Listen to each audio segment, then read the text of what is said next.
Ireland is pretty much well known for being very green, having clovers, and a lot of people associate Ireland with leprechauns. So, what's the history? What's the reason for those common ideas? Yeah, I mean, like the green is.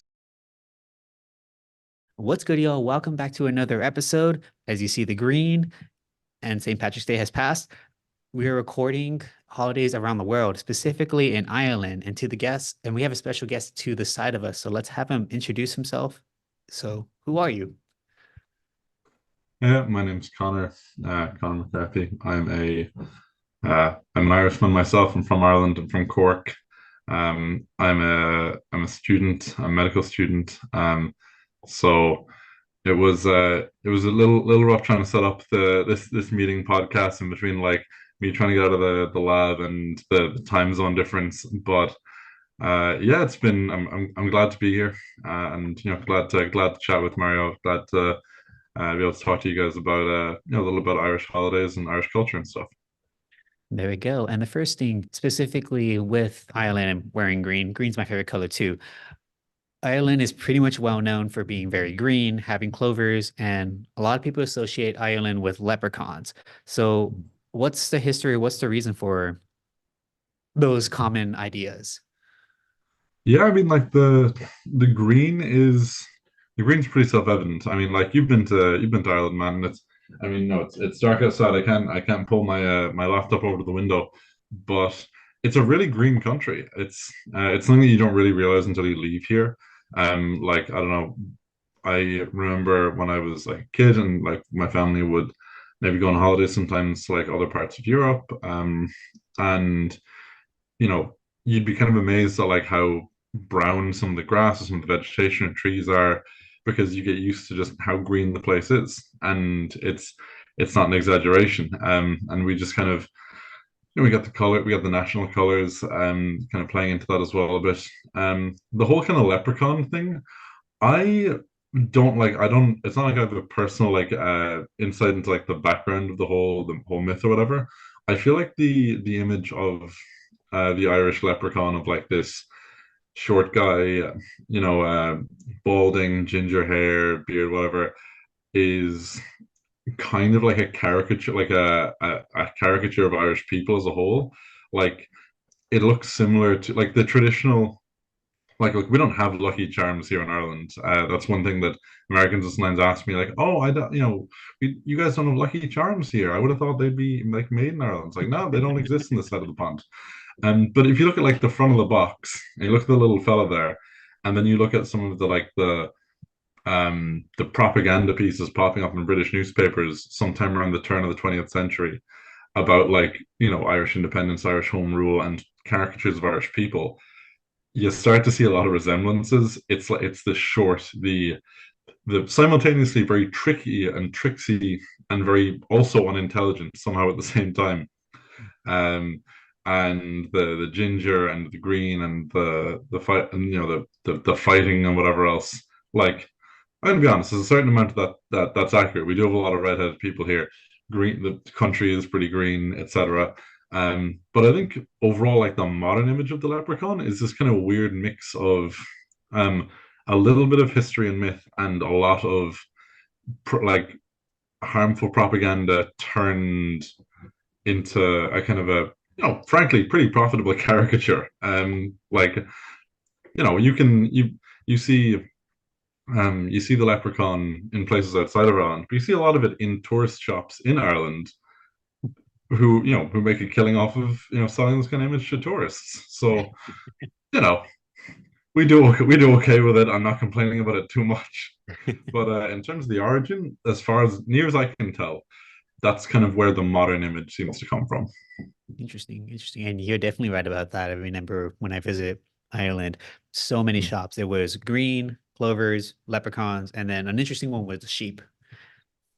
A lot of sheep. There's a lot of sheep around the country. A lot of very mountainous terrain out like the western half of the country, and like you can't raise cows out there. You can't really raise pigs out there.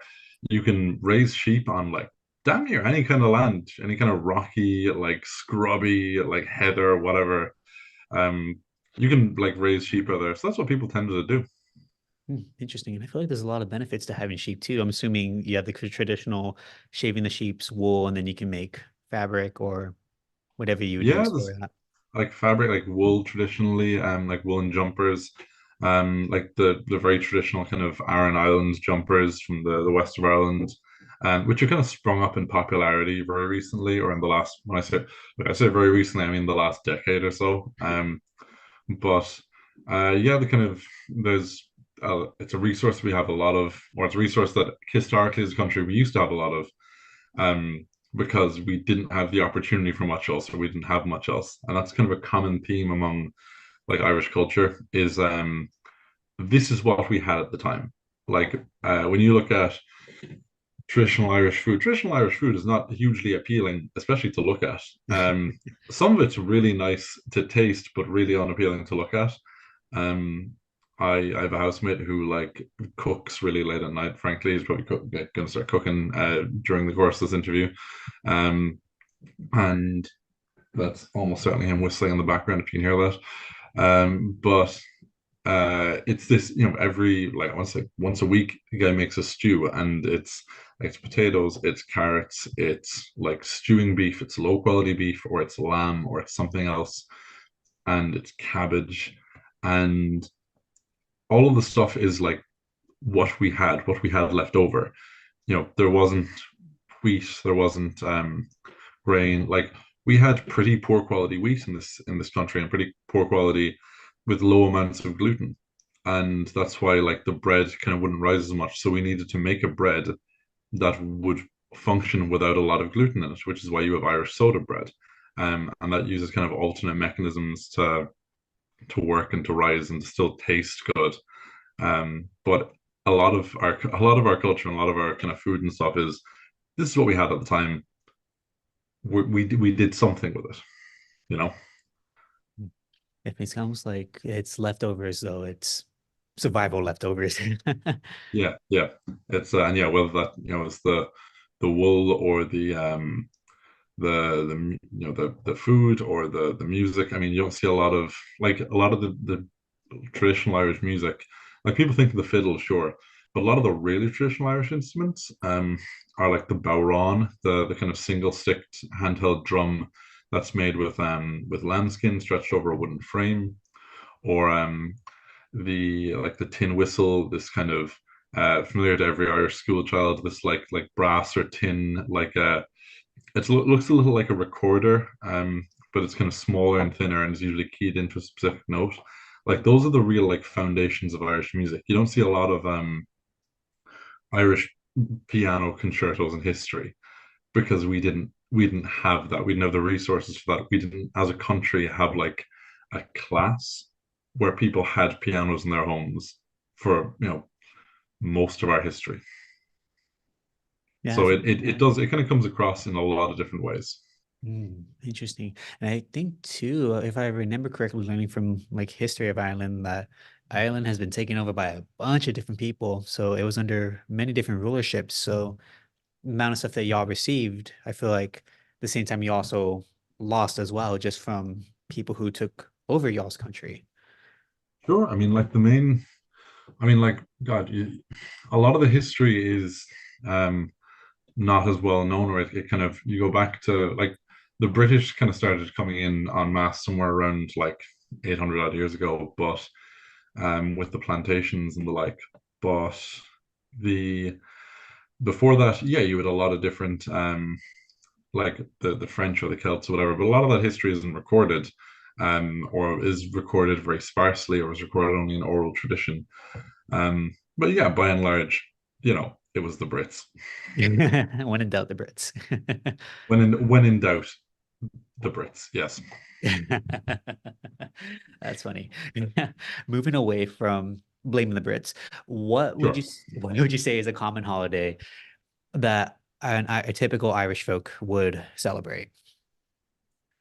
So obviously, St. Patrick's Day is a big one. It's just gone by, only like last week, and it's obviously it's celebrated all over the world, and a lot of places seem to like go real crazy for it, like even more so than we do. Like the whole like you don't see any rivers in Ireland being dyed green. That doesn't happen. Like that's not a thing here.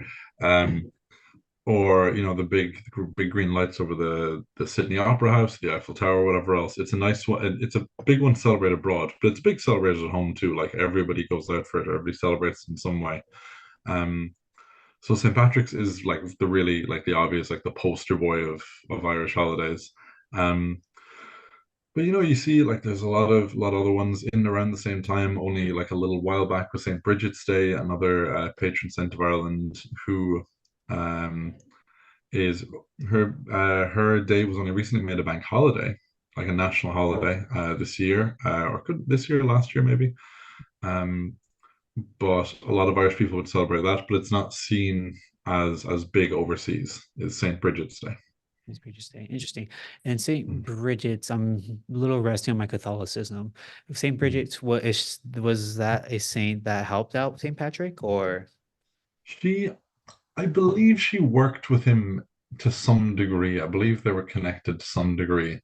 Um, but most of the stories I remember about her were are like featuring her own kind of central things, like the St. Bridget's cross being woven out of reeds, or um, the the famous story of her like taking off her cloak. She was being granted land to build a church, and the local noble or whatever it said that she could have as much as she had on the ground when she put her cloak down. And so she whipped off her cloak and threw it on the ground, and magically it grew to cover like an acre or more. And she received that land instead. Something crazy like that. I believe there was some kind of crossover episode between the two of them, but I can't remember the details. no worries, no worries. That's pretty interesting. Just going back on the Catholicism and just a lot of traditions. I remember we talked earlier that a lot of holidays that are still celebrated fall back on Catholicism traditions. Yeah. No, absolutely. A lot of the ones, like, I mean, we said St. Patrick's, we said St. Bridget's, but a lot of the other ones fall back on Catholicism as well. Like, we've got Easter coming up, and that's celebrated with, like, you've got your Good Friday is a pretty much a day off. I think you got the Saturday, Sunday, Easter Monday is usually a day off. The Good Friday like that around that time is usually important to Irish people as well because of the Good Friday Agreement and the kind of the ending of the Troubles in Northern Ireland, which people talk about that like it's ancient history, but it wasn't that long ago. Like my mother grew up not far from the border, and she remembers like bombs going off. She was on the Irish side of the border, but she remembers there being like real scares about bombs in her town or about like going on like a visit to somewhere or over the border and there being a real concern for her safety. And she's not that old or anything. It wasn't that long ago. Um, yeah, so that's Easter. That's kind of the Good Friday, and uh, that kind of time. Christmas is obviously still a big one. Like um, we again, like the Irish population is still either is Catholic or used to be Catholic or was raised Catholic or went to a Catholic primary school kind of thing. And there's, a lot of that is falling out of favor. And there's now like a large number of people in Ireland who self-identify as an atheist or who, we've obviously got like a growing Muslim population, stuff like that. But Christmas is still celebrated like really widely here, which is, great. Love Christmas, love the vibes. Um, but again, big classic ones. Halloween, of course, is a big thing here. It's obviously originally an Irish holiday. I'm not sure if you guys knew that, but it is originally Halloween, like All Hallows Eve, is originally Icha Hawan, the Eve of Samhain, and it was an Irish tradition to put out like sweet cakes and milk or whatever on gravestones as an offering on the eve of Samhain, on the eve of that month. So Samhain being October? Yeah, no, man for there for Samhain. I think October. Trying to revise like the months of the year in my head in Irish. I don't speak it well enough for this, but yeah, it's that's an Irish tradition, and that one's like grown to blow up worldwide. Um, in the same way as St. Patrick's Day has, but very different to St. Patrick's Day. Obviously, St. Patrick's Day is massively associated with Ireland, but the modern Halloween is definitely more associated with just like the States, I guess. Interesting. And with Halloween, Hallows Eve, I remember when I went to a Catholic school, there was Mhm. all Halloween, All Saints Day, and All Souls Day. Is that a thing that's celebrated in Ireland as well, or not so The much? words All Saints Day ring a bell in my head, but I can't remember ever celebrating it specifically or anything like that. There's probably some, I probably read something about it in primary school a long time ago, but yeah, It's not like it's not a big, well, depends on who you ask. Not mm, a worldly celebrated thing in the States because not everyone is Catholic. It's sure, sure. highly the Catholic holiday celebrated. Mhm. Hmm. With that, adding holidays and talking about holidays, what would you say is a holiday that should be added or should be more recognized? I mean, honestly, our it's a it's kind of a weird, it's kind of a shame. It's kind of a weird thing. It does make sense, but it kind of then again it doesn't. That we don't have like an Independence Day, Mhm. and part of that is because like we and this is where things get controversial. Things get a tad political, but we as a country never received full independence. Like we there are still six counties that never received independence from Britain. And whether those six counties are going to rejoin or whether the people in those counties want to rejoin is a whole massive quagmire of issue that I will not be getting into today. But you got to realize at the time that the treaty was drawn up, like the Free State Treaty, the Irish the Treaty of Independence, around that time, the partition was only ever intended to be a temporary measure. There was only ever intended to be like, okay, hold on. While the Free State gets up and running, let's just draw a line around a couple of these counties and keep them here, and let's kind of keep people happy, and let's let's leave it as it is, Mhm. um, for the moment. And then it just kind of stayed. So there was never any big fanfare. There was never any big thing. We still don't have like a dedicated like Independence Day as such. Like the closest thing we might have is like I don't know, like the we had a thing back in 2016 for the Easter Rising, for the 1916 Rising, which Mhm. was kind of the start of the kind of the spark that sparked um the independence movement that later became, that later grew into the Irish Republican Army, like the original one, and the Irish Republican Brotherhood, and grew to the creation of the Irish Free State, and that was recognized on its like centenary.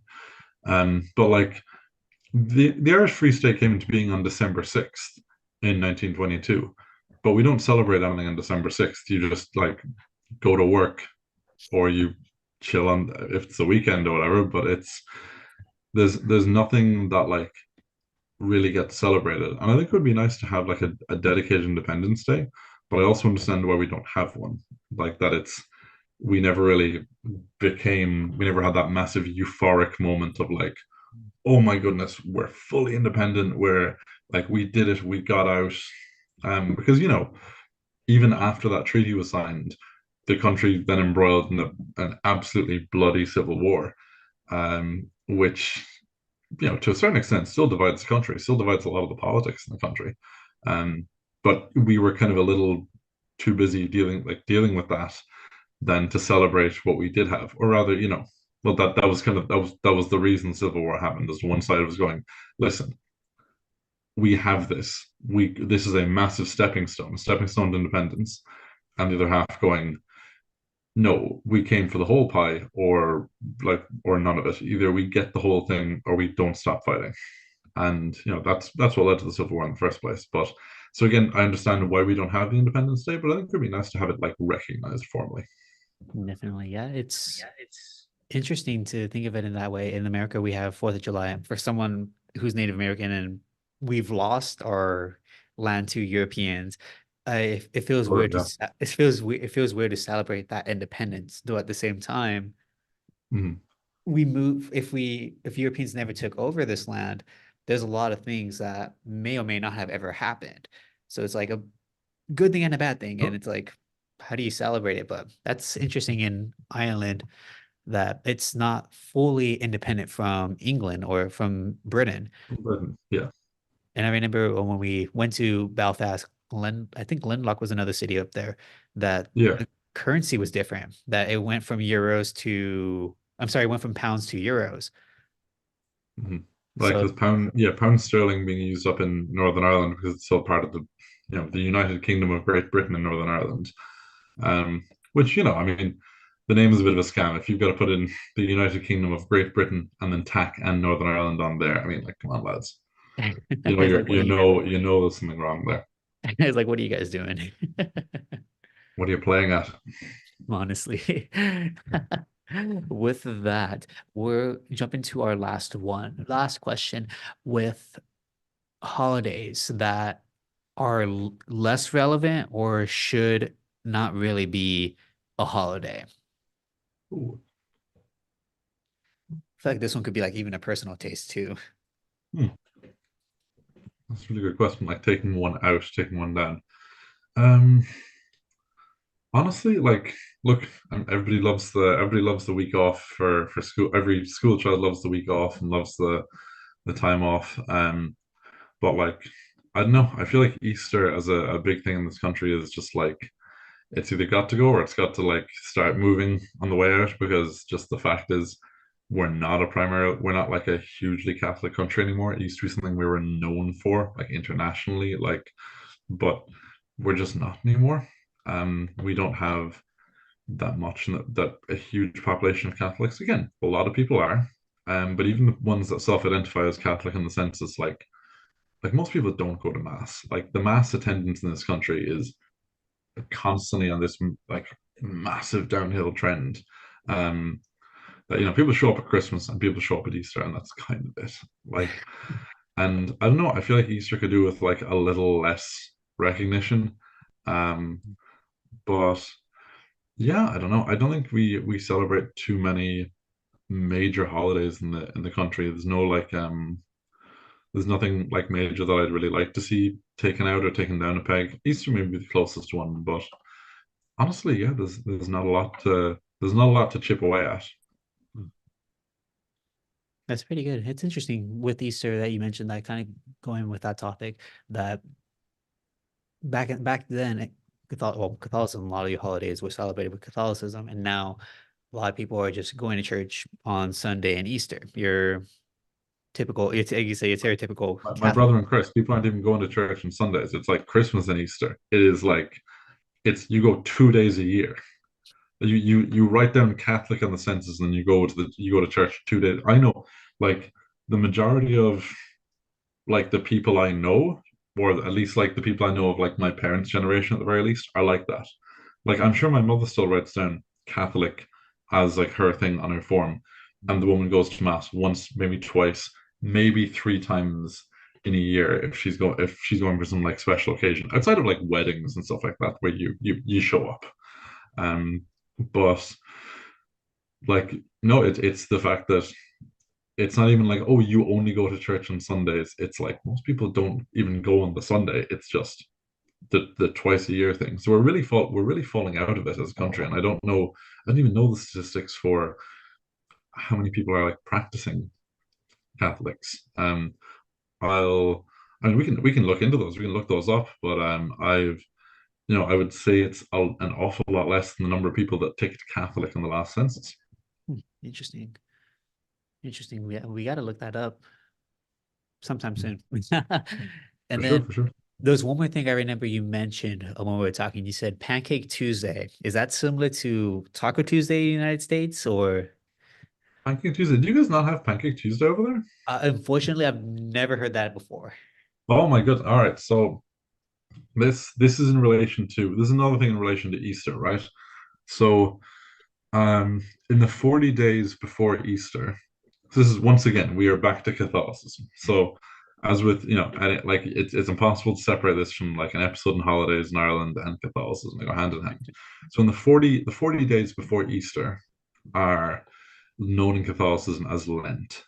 So it's the time where before Jesus' crucifixion, where he went wandering through the desert 40 days, 40 nights, um, apparently like depriving himself of everything, of like food, water, rest, whatever, like a period of like cleansing suffering.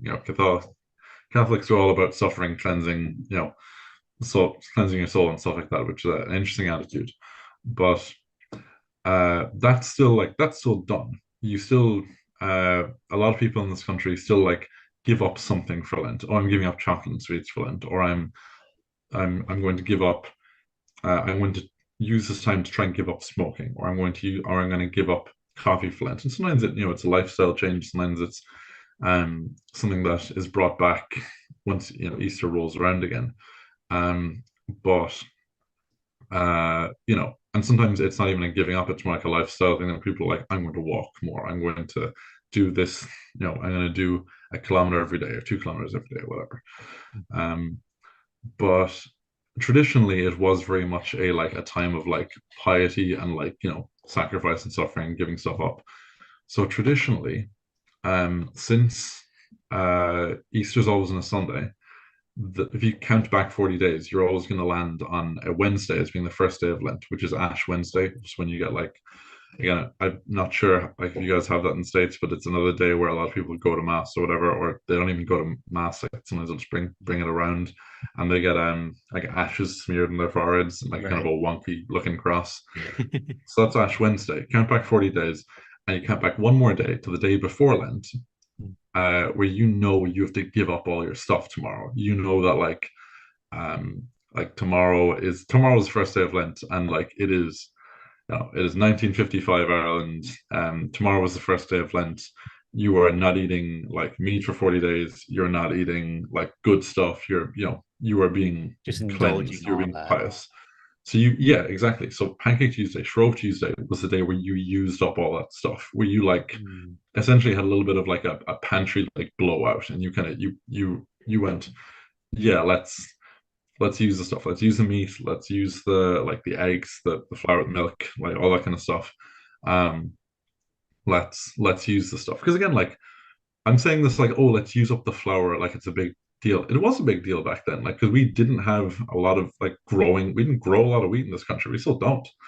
Um, so using that stuff up and making like pancakes from it, making the kind of tradition kind of eventually then kind of grew adapted a bit to being focused around the pancakes themselves of a you used up your stuff and originally, but now it's, oh, let's make pancakes this Tuesday, every year. So Mm. a lot of shops will do like promotional stuff for it, like they'll sell stuff in packages or they'll sell deals and stuff.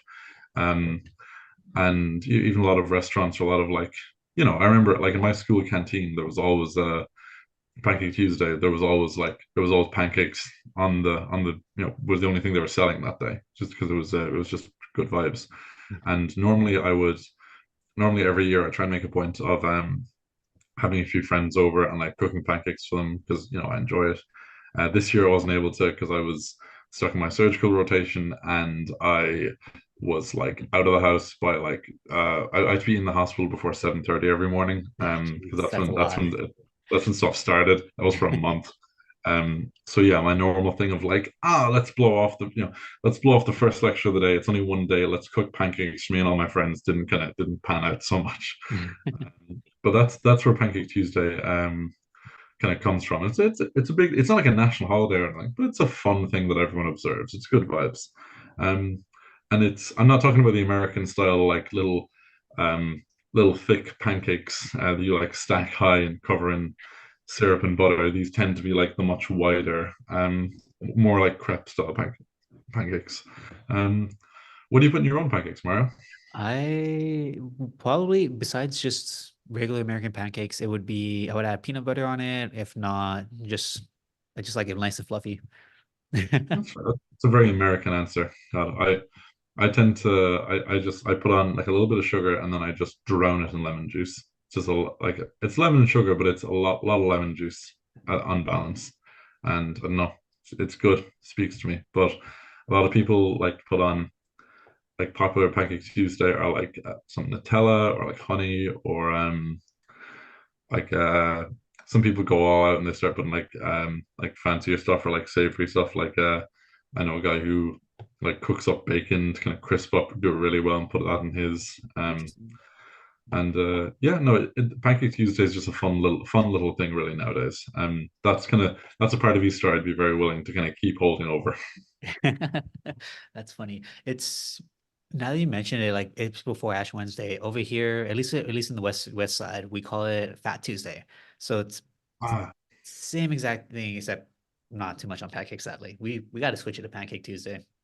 okay, okay. So what are you doing like on Fat Tuesday? What's the On Fat Tuesday, very similar to y'all, where it's we have 40 days to fast or give up something to quote unquote get closer to God.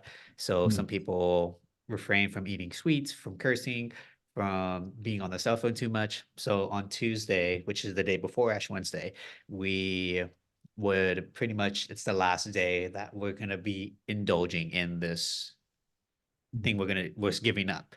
And then those 40 days, we would hmm. supposedly give it up. Oh, so it's like a day for just like indulgences in general. It's not like a specific pancake themed. Yeah, you got to get on that, man. Pancakes are great. We got it. We got it. We're gonna be cultured by the Irish. Absolutely. Awesome. So if that made you guys hungry, go get some pancakes. And if you guys learn Definitely. something new, high five the person next to you. And if you're interested in learning more about Irish culture or any other culture, go check it out. Talk to a neighbor, meet someone new.